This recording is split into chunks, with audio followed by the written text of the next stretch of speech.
Bab 2. Nafas yang berzikir. Setiap helaan napas sejatinya adalah zikir yang tersembunyi.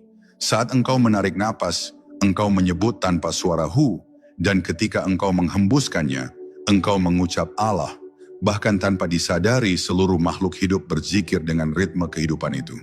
Nafas adalah tasbih yang tidak pernah berhenti, sebuah pujian sunyi yang mengalir sejak ruh ditiupkan ke dalam jasadmu.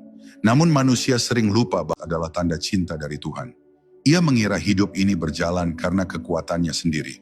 Padahal di setiap udara yang masuk dan keluar itu, Allah sedang berfirman lembut kepada jiwa, "Aku bersamamu." Maka siapapun yang sadar akan hal ini, akan berhenti sejenak dan menundukkan hati. Menyadari bahwa setiap embusan nafas adalah panggilan untuk kembali mengingat. Zikir sejati bukan menambah sesuatu dari luar, tapi menyadari apa yang sudah ada di dalam dirimu sejak awal. Nafasmu adalah doa yang tak pernah berhenti, detak jantungmu adalah takbir yang tidak pernah diam, dan aliran darahmu adalah ayat-ayat yang senantiasa dibacakan oleh tubuhmu sendiri. Allah telah menjadikan seluruh dirimu sebagai alat zikir, bahkan sebelum engkau sempat menyadarinya. Ketika engkau mulai melihat napas bukan sekadar kebutuhan jasmani, tapi jembatan menuju kesadaran ilahi, maka engkau telah memasuki makam zikir yang paling halus. Zikir tanpa suara, tanpa gerak, tanpa niat yang dibuat-buat. Hanya kesadaran yang mengalir alami bersama napas kehidupan. Namun manusia seringkali hidup dalam kelupaan. Ia berlari mengejar dunia, mengisi waktunya dengan kegelisahan, hingga lupa bahwa nafasnya sendiri adalah tanda kasih sayang Allah yang tidak pernah berhenti mengalir. Padahal setiap tarikan napas adalah pinjaman darinya, dan setiap hembusan adalah pengembalian. Jika engkau memperhatikan dengan hati yang hadir, engkau akan melihat bahwa di antara dua napas itu, engkau bergantung sepenuhnya pada rahmat-Nya. Tidak ada jaminan bahwa napas yang masuk akan kembali keluar, dan tidak ada kepastian bahwa hembusan itu akan diikuti oleh tarikan berikutnya.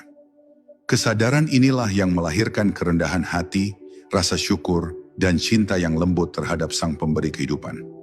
Bagi para pecinta Allah, setiap napas adalah bentuk sujud yang tak terlihat. Mereka tidak perlu mengulang lafaz ribuan kali, karena satu tarikan napas yang disertai kesadaran sudah cukup untuk mengguncang langit dan bumi. Mereka hidup dalam keadaan zikir yang tidak terputus, meski tampak diam dari luar. Hati mereka terus berdialog dengan Tuhannya, dan setiap embusan udara membawa harum pengakuan bahwa tiada daya dan upaya kecuali dengan kehendak-Nya. Di sanalah kedamaian yang sejati bersemayam. Bukan karena hidup mereka tanpa ujian, tetapi karena mereka sadar bahwa bahkan di tengah ujian, Allah tetap hadir di setiap napas yang mereka hirup. Dan pada akhirnya engkau akan mengerti bahwa kehidupan ini bukanlah tentang seberapa panjang engkau hidup, melainkan seberapa sadar engkau dalam setiap helaan napasmu. Setiap napas adalah surat cinta dari Allah, dikirimkan berulang kali agar engkau tidak lupa kepadanya. Maka berzikirlah bukan hanya dengan lidah, tapi dengan napasmu. Tariklah dengan kesadaran hu, Sang Dia yang maha hidup, dan hembuskanlah dengan Allah, Sang Pemilik segalanya. Biarkan napasmu menjadi jembatan antara dunia dan langit, antara jasad dan ruh,